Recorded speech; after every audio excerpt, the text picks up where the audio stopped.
Hello and welcome back to the channel. Today we're going to be looking at some more Nobel Prize winners for literature. I will leave a link above to the first episode of the series, but I will just also say, like I do for many of these series, that it doesn't matter what order you watch them in. I'm a mood reader. I sort of am quite prone to serendipity and impulse, and I jump around in my reading, so I wanted my video series to reflect that in an authentic way. I'm not going through these writers or these books systematically. I'm doing it according to the magnetic pull of the books in question. I would love to know in the comments what you think of these particular books, what you think of the Nobel Prize in general, what you think of these authors. Who do you think should have won a Nobel Prize that was excluded? Should the Nobel Prize be abolished entirely? And what do we make of Alfred Nobel's legacy in terms of the fact that he made his fortune by manufacturing weapons? We'll get to that in due course, but in today's video I'm going to just keep the series rolling by looking at individual works by Nobel Prize winners. So first up is George Bernard Shaw, or Bernard Shaw as he preferred to be called. And this is his most famous work, Pygmalion. It is a play, it's a social critique. Bernard Shaw won the Nobel Prize in 1925. He was an Irish playwright born in Dublin in 1856. His father was an Irish Protestant gentleman, but he was an alcoholic and he couldn't provide for his family. And his wife, George Bernard Shaw's mother, eventually was sick of it and left her husband to move to London and to make a living working as a music teacher. She was a capable singer, and that was how she provided for her kids, and that was also Bernard Shaw's entrance into the world of the arts and of performance. He then became socially and politically involved. He read Marx.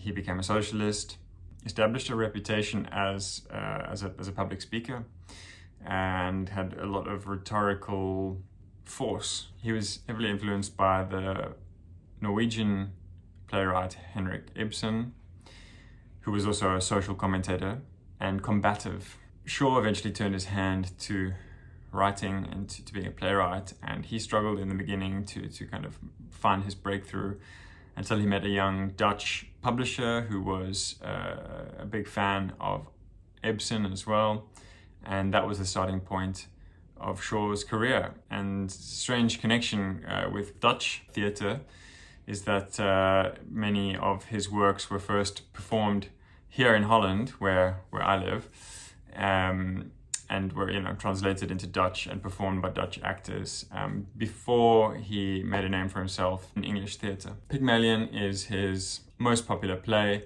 and it is, very acerbic, scathingly satirical, but without the, I think without the elegance and flourish of Oscar Wilde, who's plying a similar trade. Pygmalion is the story of Lisa Doolittle. She's a poor girl selling flowers on the streets, and she has a chance encounter with an eminent and sophisticated Londoner, Professor Higgins. He's a linguist, and he decides to use her as a guinea pig to do an experiment in which he converts her from the lowest social caste into an upper class persona by altering her use of language. So the whole underlying philosophical question of this play is, how much does our language signify our class distinction, and what sort of doors, what kind of doors are opened or closed based on the way that we speak. And of course, not all cultures in the world have such strikingly demarcated class structures, but the English class consciousness is something that goes very, very deep and very far back. And especially for outsiders like Wilde, and later Bernard Shaw. They were Irishmen. They were of a socially inferior class and ethnicity, who had been subjugated by the English for hundreds of years, but yet their intellect and their creative force was such that they were unstoppable in their bursting forth into the consciousness of the cultural elite, and that tension and that doubleness of the lower and the upper classes commingling with the satirical force in Pygmalion, and also again in Oscar Wilde, is something very apparent when you read Pygmalion. Now, I didn't feel that any of these characters were rounded, complex beings. To me, they felt very much like ciphers or symbols that were archetypal stand-ins for the ideas that Bernard Shaw was trying to convey. And rather than intimating at the underlying social hypocrisies, this is very overtly critical and didactic theatre.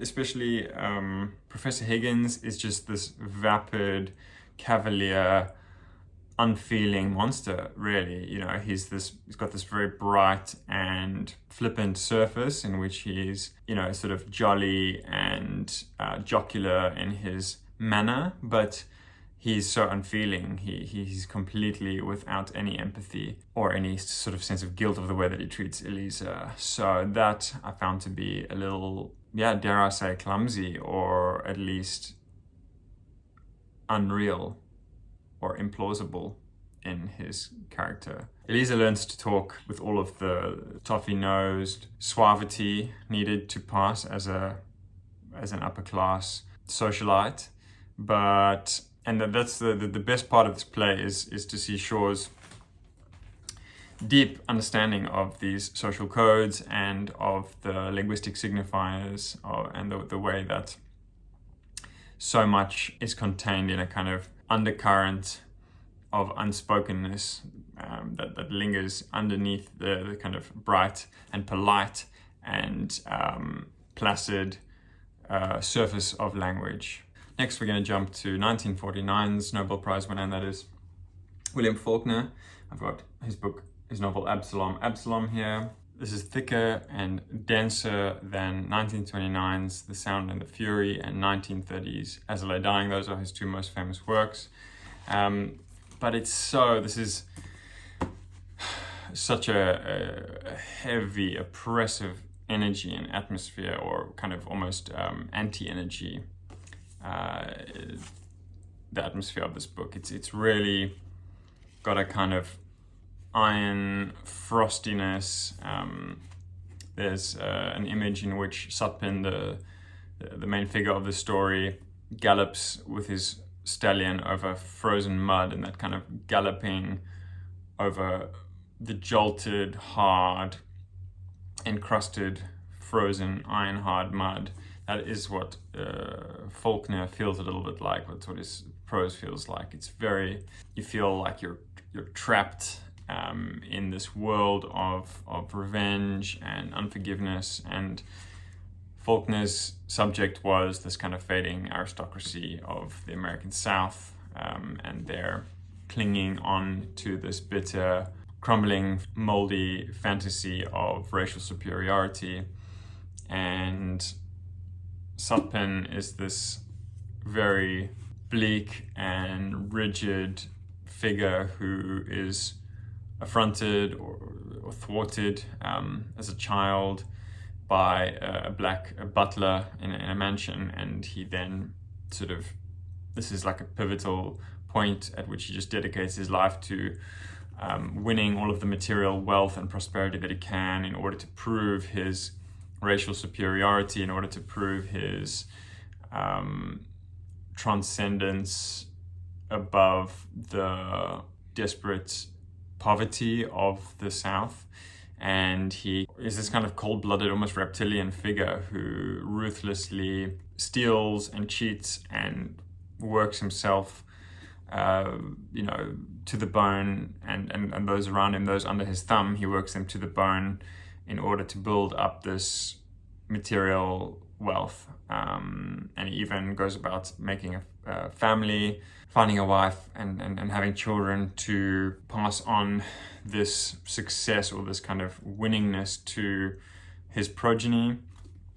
But yeah, there's a kind of deep-seated curse in his blood, and the story is, this novel is the slow, calculated unraveling of these threads that make up this very heartless and frozen lineage. And for that reason, it's really not an easy book. It's not enjoyable. It's got a very acrid gall to it in its feel, but it's also, as Faulkner was such a powerful writer, it is very stunningly evoked. I'll give you a little excerpt here of the obsession with blood and lineage and the kind of repression of energy in this book. The two of them, brother and sister, curiously alike, as if the difference in sex had merely sharpened the common blood to a terrific and almost unbearable similarity. That sharpening, that unbearableness is something that is deep veined in the pages of this book. The story of this book is also interwoven with the historical context of the Civil War and the kind of disfiguring impact of that war on the generations that lived through it and those that came after them. Did Faulkner deserve to win the Nobel Prize? I think, you see, Faulkner is like this American modernist, comparable to Virginia Woolf and James Joyce in his stream of consciousness style, but with a very different tone, a very different sensibility to both of those. Obviously much less playful and self-deprecating than Joyce, and less fresh and sparkling than Woolf. A leaded, heavy atmosphere, but his prose is very limber, and there's that contrast between the kind of ephemeral flow of the thoughts of the characters and the conscious streaming and the narration in that, through that kind of free and direct style. Contrast between that transience in that flow, but then with the heavy weight of history. And I think that, Pound had this mantra of make it new. And there's, I suppose, some element of utopianism in that claim and in that drive of modernism to recreate the artistic sensibility and the conscious perception of the world through this refracted, fragmented style. But of course, there was also a kind of darkness and a negativity about the modernist movement in general. But Faulkner really was one to say, like, there's nothing new here. Like, time is cyclical and history is cyclical, and these blood feuds and the violence of history is recast continually into the generations that precede those moments or periods of violence. Then we're going to jump forward to 1971 and talk about Pablo Neruda. I've got here 20 love poems and a song of despair. This is a lovely Penguin Classics edition, and it's bilingual. You've got the original Spanish on one side, and then on the opposite page you have the English translation. And this little volume is translated by the American poet W.S. Moen, who was an incredible poet in his own right. So it's always a good starting point that it's a work of translation by a poet engaging with the original in a very creative and perceptive way. Now, as I often do in discussing poetry on this channel, I think the power of a particular poem is somehow irreducible. So I would rather give you a little taste of Neruda, and then we can just appreciate the gorgeousness of his lyricism rather than sort of dryly explaining what it means. So this one is Leaning into the Afternoons. Leaning into the afternoons, I cast my sad nets towards your oceanic eyes. There in the highest blaze, my solitude lengthens and flames, its arms turning like a drowning man's. I send out red signals across your absent eyes that move like the sea near a lighthouse. You keep only darkness, my distant female, From your regard, sometimes the coast of dread emerges. Leaning into the afternoons, I fling my sad nets to that sea that beats on your marine eyes. The birds of night peck at the first stars that flash like my soul when I love you. The night gallops on its shadowy mare, shedding blue tassels over the land. So yeah, it's quite a representative poem. It's quite florid. It is very effusive and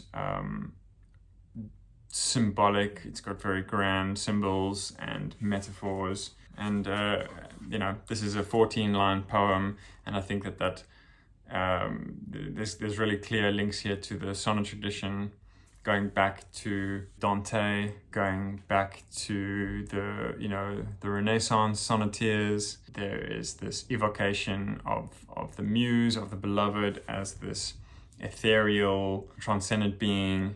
There's also this real contrast between the darkness of his distant female and her sad eyes, and the birds of night, all of these dark images, and the shadowy mare, but then also the highest blaze and the stars and the flash of his soul and the blue tassels. So there's this real contrast of dark and light intermingling through metaphor, and it's really beautiful. This was the collection that launched Neruda's career, and in fact brought him kind of international renown, and he went on to publish many other books.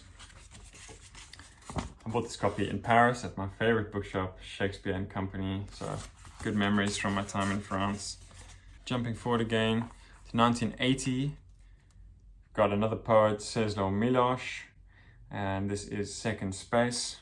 Milos was a Polish poet, and this one is translated by another great American poet, Robert Haas, but in conjunction with or sort of working alongside Milos himself, which is interesting.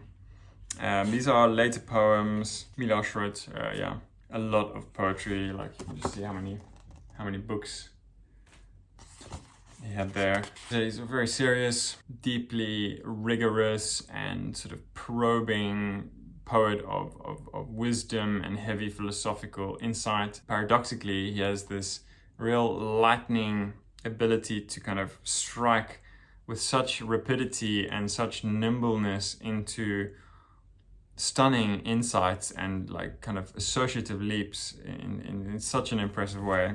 This late work I found to be a bit too heavy on the prognosticating, and it's got a kind of delivering from the lectern kind of feeling. Many misfortunes resulted from my belief in God, which was a part of my notion of the splendor of man. I was not made to live anywhere except in paradise. Such simply was my genetic inadaptation. Here on earth, every prick of a rose thorn changed into a wound. Whenever the sun hid behind a cloud, I grieved. I pretended to work like others from morning to evening, but I was absent, dedicated to invisible countries. Is this the second space of the title? For solace I escaped to city parks, there to observe and faithfully describe flowers and trees, but they changed under my hand into the gardens of paradise. I have not loved a woman with my 5 senses. I only wanted from her my sister, from before the banishment. And I respected religion, for on this earth of pain it was a funereal and propitiatory song. It's got quite a grand air to it. This, propitiatory, this Latinate adjective, funereal, the rose thorn becoming a wound, his genetic inadaptation, the mention of paradise and of Eve, the sister from before the banishment. It's got a kind of heaviness, a kind of oratory to it. And I've read some incredible Milos poems, but I would say that Second Space did not quite floor me in the way that I hoped it would. Then we've got 1982, we've got Gabriel, Garcia, Marquez, and we have the incredible 100 Years of Solitude, and a Colombian writer, probably the most famous and influential Latin American writer.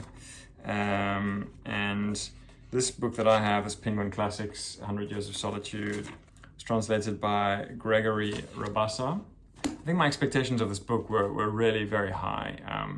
It's so many people's favorite book. It's so high up on all of the major lists of, must-read novels before you die. And so I went into it with high expectations, and I found it to be at times monotonous, at times too hurried in its rumble through the Buyenda family's history. The repetitive names, the kind of pacing of the novel I found to be a bit disconcerting, but then it also speaks to the hurried nature of history and of time. I thought the ending was very beautiful and somewhat made up for my general feeling of disappointment in reading the novel. It's got a very ethereal and semi-precious kind of incantatory and transcendent ending. But I must say that it's been a while since I read this, and I think I'm due for a reread. So I'm not going to say more about it now, except that I'm happy to see that Gabriel Garcia Marquez is on this list. Next, I'm going to talk about a book by a Nobel Prize winner that I don't have a copy of anymore, or at this stage. And that is The Lion and the Jewel by Wole Soyinka. Soyinka is a Nigerian playwright. He is Yoruban, and he won the Nobel Prize in 1986. He must be in his 90s now, but I do believe he's still alive. And yeah, The Lion and the Jewel was one of his early plays. It was a bit of a breakout moment for him. And it is a love conflict between the lion of the story, Baroka. He is a chieftain, he's a Yoruban chieftain. He is vying for the love of Sidi, who is a beautiful girl from the local village, and vying for Sidi's love against Lakunle. And Lakunle is a teacher, and he is a very modern, westernized Nigerian. And there is a dialectic really at play here in this drama between the traditional African lifestyle represented by Baroka. He is, it's a very patriarchal system. He is the figurehead. He is the leader. Has many wives and concubines, and he has many children. And he is an elderly man. He is 60, but he's still very virile and youthful and energetic. And then Kunle is younger, but he is westernized. He's gone to study in Europe, and he's come back, and he wants to modernize Nigerian society. He wants to Christianize it, and he brings these Western values. And that is the kind of central dialectic of this play. So yeah, it is political, the old versus the new. And I think Soyinka later came to add more aesthetic and creative depth to his art, to his writing. But this early play is quite overtly socio-political. For all that, it's a very colorful and vibrant and funny and zesty kind of story, with these tensions very well wrought between the characters. Yeah, it was wonderful to see. It is wonderful to see a Nigerian winning the Nobel Prize, and there have been a few African writers to have won the Nobel Prize, but not nearly as many as there should be. Now jumping ahead, we've got a bit of an Irish thing going on here at the moment in this video, and I've got another Irishman here in 1995 winner Seamus Heaney. I thought I'd talk about these two books. Death of a Naturalist was his first collection, and Fieldwork is a book published in the sort of mature stage of Heaney's career. Heaney is someone, he's got a real earthiness, he's got a real vivid, salty, gritty, fecund density to his language. Reading his poems feels like holding freshly earthed potatoes, or sinking your toes into the mud or feeling the salt wind, you know, burn your eyes on a cloudy day standing on a cliff overlooking the sea. Having my own Irish roots, I always appreciate Heaney's very corporeal, embodied poetry. It's poetry that comes from the gut rather than being overly cerebral. It's got a very sinuousness to it, and yeah, I actually read Fieldwork first, and then I stumbled on this first edition of Death of a Naturalist not so long ago, a few months ago, and it was interesting to read his formative work, his early work. It's less elegant, less dexterous than his later work, but it's really nice to see his the sort of seeds of his voice and his own sensibility in this inchoate form, and how he really built on that hometown hero. He sort of took provincialness and elevated it to reveal the home truths and the beauty and the preciousness of small backwater places, and he sort of is a preserver of Irish country life and small towns, and so much of that is really embedded and inseparable from the language, the very muscular language that Heaney employs. Quite a few poets today. Now we're going to jump to 1992 and Derek Walcott. I've also got 2 books by Walcott. I've got the Arkansas Testament. There is a lovely rhythmic, almost like tidal, oceanic, pulsing and trade wind feel to this book, and it's interesting to compare these 2 beautiful Faber editions with their matching libraries. But Walcott is also trying to, and I think like Heaney, succeeding in figuring this unique and troubled and gorgeous place and environment, and the local language, the sprightly, invigorating and endangered melodies of the language of this place. So for Heaney, it's Ireland, and for Walcott, it is the Caribbean. He was born in St. Lucia. You know, I swear to you, I didn't plan this video. I sat down with this pile of books and started recording, and it's funny that I'm comparing these 2, and this book is actually dedicated to Seamus Heaney. So that's a strange little surprise, a little serendipity that I didn't expect at all. It's nice when those things happen, like while you're recording. West of each stanza that the sunrise made, banana fields answer their light. Overhead, a hawk that wheeled my heart in its beak to the rim of the world is bringing it back, to the fading bridge, to the river that turns in its bed, to the ridge where the tree returns from her lessons late. Which shack was hers? Now she climbs straight up the steps of this verse and sits to a supper of bread and fried fish as trees repeat her darkening English. Beautiful. I've also got this short little monograph in a lovely hardcover published by FSG, Farrar, Straus and Giroux. This is actually Walcott's Nobel lecture. It's called The Antilles, Fragments of Epic Memory, the Nobel lecture. And in it, Walcott lays out his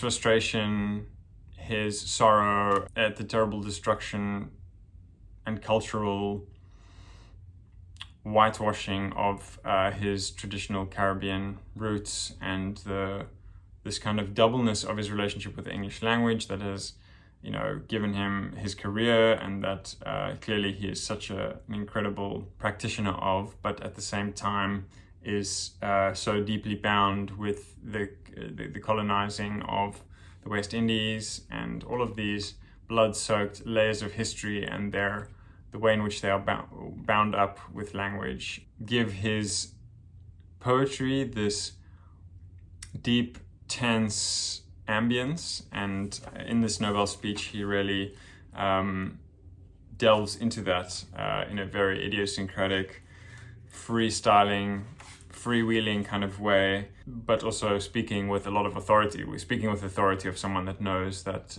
they've just won the Nobel Prize. The fate of poetry is to fall in love with the world in spite of history. So these are like these big aphoristic pronouncements, and it's an interesting text. I prefer his poetry, but it definitely gives, it definitely inflects his poems with a deeper understanding of his sensibility and of his background. And then the last Nobel Prize winner we're going to talk about today is Alice Munro, 2013 winner. She is the first Canadian to win the Nobel Prize, and she is a short story writer. And I'm going to talk about Dear Life. I don't have my copy of this book. Unfortunately, I read it. I think I first read this book in 2017, but I don't know what happened to my copy. But it's a very invigorating short story collection. Alice Munro has a no-frills approach. She's not bothered to give stylistic flourishes or to come across as sort of edgy and avant-garde in any way at all. She relies on a confidence in her storytelling. I think she is a master of causality, and I don't mean that in a kind of philosophical sense. I mean that in an aesthetic, literary sense. What George Saunders describes very succinctly in his wonderful book, A Swim in the Pond in the Rain. He talks about how the actions of a character or characters within a story need to further the plot. There needs to be significance to their actions, and that is what I mean by causality, the sense in which a character behaves or takes a decision and that has implications that generate momentum and carry the energy through the story. I think Alice Munro is an exemplar of that sense of causality in her fiction, and she doesn't fret about needing to have exciting plots. She knows that true enthralling engagement with fiction comes through not only not even exciting plots, not even necessarily exciting or spiky characters, but actually through the dynamics, the relationships between characters. She's very good at teasing out those complexities and those contradictions and those undercurrents and psychological omissions or blind spots or the unsaid, the unrecognized fears and hopes and desires that flow under the surface of social interaction. She captures that very well, and that provides a very deep resonance to her short stories. And Dear Life is a good example of that. It's she has quite rural settings, quite humble characters, but yet there's such wisdom in her insights that she conveys through these stories. It's a quiet power. It's not showy in any sense, but it leaves a lasting glow after putting it down. So I think she's very deserving of winning the Nobel Prize. So I'm going to leave it there for today. Thanks so much for watching. What did you think of my discussion of these books? Is there anything I could have done better? Is there anything you disagree with? Would you recommend some other books by these authors? Yeah, would love to just hear your thoughts. Thanks so much for watching, and see you guys soon.